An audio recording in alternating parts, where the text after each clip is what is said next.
بسم اللہ الرحمن الرحیم۔ السلام علیکم۔ آج ہم آنکھ یا آنکھ کے بارے میں جانیں گے۔ اردو میں اسے آنکھ، اکون یا مدار کہا جاتا ہے۔ عربی میں اسے عشر، فارسی میں خرق یا زہر ناک، تیلگو زبان میں مندرامو، سنسکرت میں مندار، سندھی میں آنکھ، تلنگی میں جپینڈے اور کنڑی میں اس کو مکاٹ پھل کہتے ہیں۔ بنگالی زبان میں آکنڈا، گجراتی میں آکڑو، انگریزی میں اس کو سوالوواٹ یا کیلوٹراپس کہتے ہیں۔ مشہور عام پودا ہے۔ قد عموماً 1 گز کا ہوتا ہے۔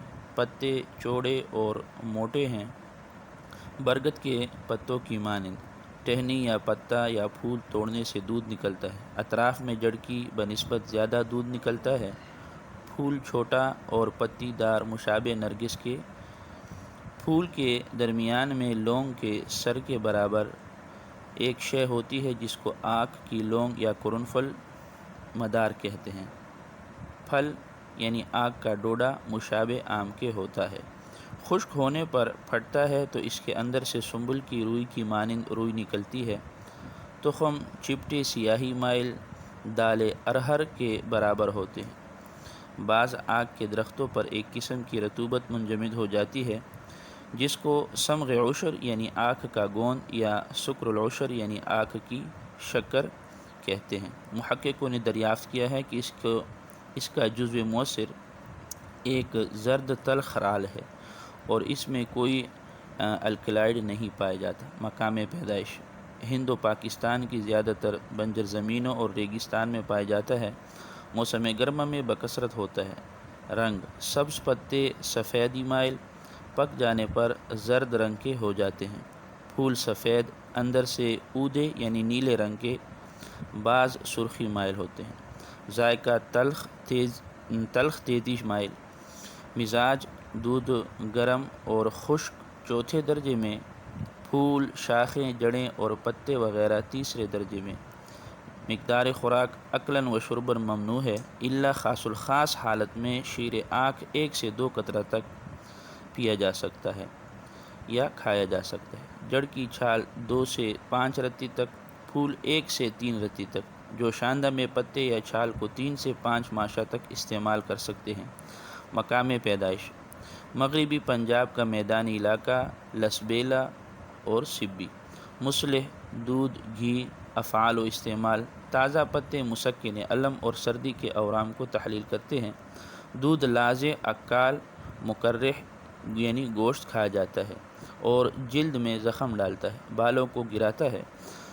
دودھ داد باوسیری مسوں اور گنج کے لیے مفید ہے۔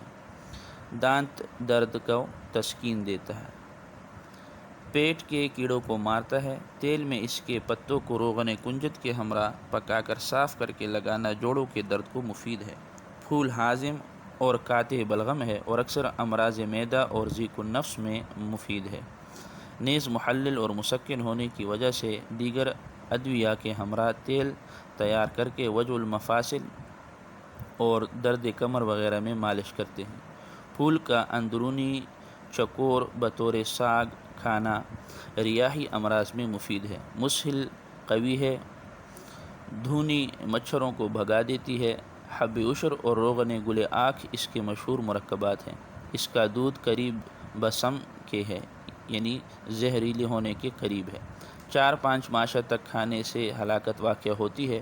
شیر آنکھ کی مقدار خوراک 1-2 قطرہ سے تجاوز نہ کرنی چاہیے ورنہ معدہ و امعاء میں یعنی آنتوں میں زخم ڈال دیتا ہے جس سے مریض ہلاک ہو جاتے ہیں۔ چنانچہ دختر کشی کی مجرمانہ نیت سے نوزائیدہ لڑکیوں کو آنکھ کا دودھ پلایا جاتا تھا۔ اگر غلطی سے زیادہ مقدار کھالی گئی ہو تو اس کی سمیت زائل کرنے کے لیے گوکھرو کا شیرہ نکال کر فوراً پئیں۔ جڑ کی چھال قاطع مخشی اور مقعی ہونے کی وجہ سے ہیضہ میں بھی استعمال کی جاتی ہے۔ چنانچہ بعض اطباء اس کو فلفل سیاہ کے ساتھ پیس کر پودینہ کے پانی میں نخودی گولیاں بنا کر 1-1 گولی ہر 15 منٹ کا وقفہ دے کر کھلاتے ہیں تاکہ مواد فاسدہ کو قطع کر کے بذریعہ کے خارج کر دیں۔ اس کا اثر اپیکاک کے مانند ہوتا ہے، اس لیے جڑ کی چھال کا سفوف بطور پلوس اپیکاک استعمال ہوتا رہا ہے۔